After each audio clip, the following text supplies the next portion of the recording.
नमस्कार.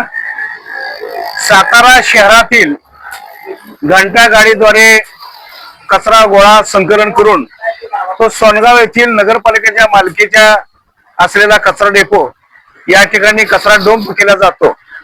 मात्र त्या कचऱ्यावरती प्रक्रिया करण्यासाठी एकोसेव आणि शिवनंदन यांना ठेका दिलेला आहे. शहरातील कचरा ज्या ठिकाणी गेल्यानंतर त्याचं वजन झालं पाहिजे, त्या ठिकाणी सीसी कॅमेरे कार्यान्वित असले पाहिजे, ओला सुका कचऱ्यावरती प्रक्रिया केली पाहिजे, प्लास्टिक वेगळं इतर कचरा वेगळा केला पाहिजे, जेणेकरून आसपासच्या लोकांना त्याचा त्रास होता कामा नये.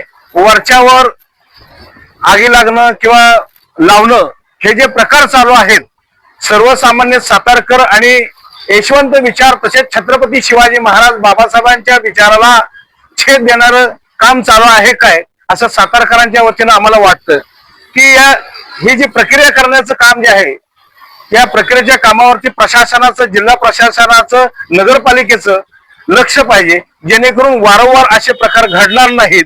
करोड रुपयाचं नुकसान झालं. या ठिकाणी सोलर प्लांट जळून गेले, जे सरपटणारे प्राणी आहेत या आगीच्या भक्षसानी झाले. सर्वसामान्य माणसांना याच्या आसपासच्या गावांना खूप मोठ्या प्रमाणात त्रास झाला.